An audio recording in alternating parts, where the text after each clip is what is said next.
Aragami.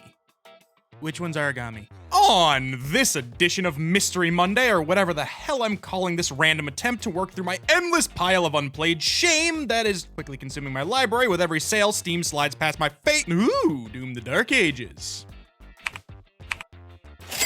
Damn it! Focus! This is the exact problem we're trying to work on. Worth it, but still a problem. But this week it looks like we have Aragami, an absolute gem of a third-person stealth-based game that I am immediately scared to take on. And no, not because the game is exactly hard, but from prior experiences with the stealth genre as a whole, it is very easy for these games to go from tense and exciting to monotonous and frustrating. The biggest contributing factor when it comes to this rapid shift in feeling for me for stealth games is mainly one factor, that being whether or not the game upholds the rules it establishes or decides to start bending them in the name of difficulty scaling. Luckily, in the case for Aragami, it seems to establish its rules for stealth early on and sticks to them with rather rigid boundaries. And you know, for a random game I've literally had sitting in my library for God knows how long, it was a fantastic game for a short session after a rough-ass Monday. From what I've seen so far, Aragami is everything you want in the traditional sense of a stealth-based game, with enough of its own unique additions that just make the game so much more interesting. For one, while the concept of hiding in the shadows to pounce on your enemy at the right moment isn't unique for the genre,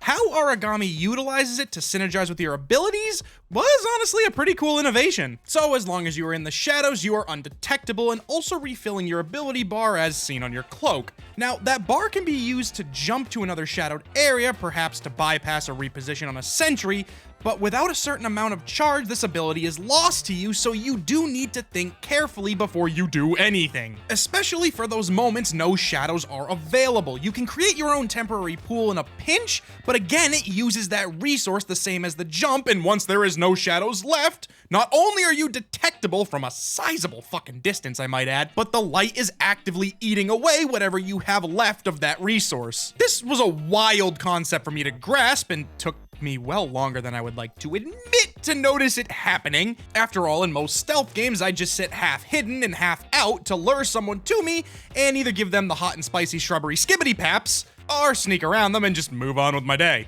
Aragami managed to take my most honorable shrubbery surprise from me, one, by completely draining my resources while I was in the light, so I had no means of a quick escape, and two, I mean, come on, whenever they did alert, it could never just be one or two, huh? Nah, we got all of them. Fuck that entire direction, I guess. Speaking of that, that was actually another feature of Aragami I honestly came to enjoy more than I expected. Well, yeah, okay, there are a few times where the enemy AI got a bit wonky. Seems like if you alerted too many in one area, a lot of them wouldn't return to their original path and, yeah, kind of made one or two areas extremely hard to pass because they weren't supposed to stay there. But it has less to do with the fact that they were alerted and more to do with how they were alerted was the more interesting part for me, at least. Unless they blatantly saw you standing out in the open in the middle of murking the poor dude's best friend, the first response was never a mass alert. Hell, even popping out directly in front of one of them, the first thing the NPC will try to do is attack. If that fails and you try to run, then it will mass alert. But of all the times I got caught, it was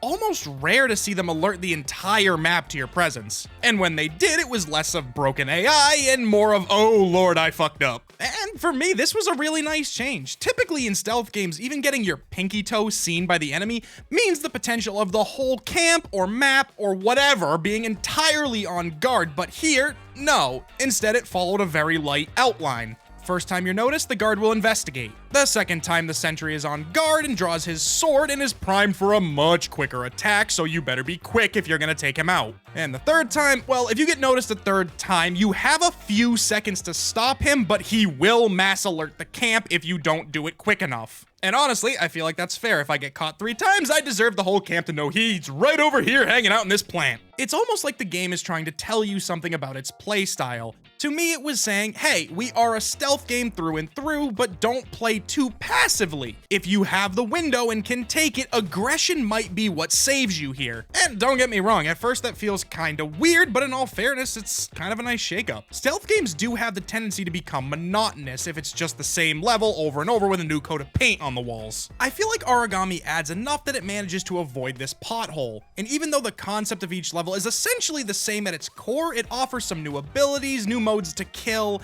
and new objectives on each level. On top of that, apparently you don't have to assassinate anyone in this game. You have the option to play entirely passively and only get by with your sneakiest of strategies. And let me just say this, even on medium, passively completing a level is freaking hard. Holy crap. Look, I also might just suck, but good lord, between the sheer amount of enemies in the later levels and the new variants like archers taking away what few precious shadows they do give you, a pacifist run on any level is a great challenge. And really, I shouldn't even stop there. Honestly, the game as a whole can be a fantastic challenge regardless of how you decide you want to play it. And sure, it definitely isn't the fastest game on the planet. Hell, a lot of this game is waiting and watching to determine the path of the NPCs and the safest way to get to the objective. Aragami's levels are designed in such a way that, one, a massive amount of enemies fit without it feeling crowded, but also with a multitude of answers to the question on how to solve the level. So, taking the time to stop and watch which paths converge where and who takes the longer routes may unveil solutions you didn't see the first go around. Level 5 is currently a personal favorite just for how open it is and how much of a challenge stealth becomes, but after playing it through a few times trying to complete all the extra objectives like going completely undetected or completing the pacifist challenge, I really don't think I've taken the same routes yet. It seems every run you discover something that could be a better option or a better order of objectives or even something you just plain missed the first time. And in truth, that transfers to every level across the entire game. Now, is it the longest game in the world? No. In fact, after 5-ish hours of playing last Monday, I think I was more than 90% of the way through the game, and that was with me stopping and replaying levels quite a few times. But hey, sometimes that's all you need or all that you have time for. Honestly, for a random game I just spun a wheel for on a Monday afternoon after a particularly shitty day at work, I gotta say it was just what I needed. Is it a game I'll dump 100 hours or hell even 20 into? No, probably not, but it came with no stress, no expectations, no daily quests to grind out or battle passes to progress, just some great fun and entirely new experience leaving me ready for the next day of work. Sounds good to me.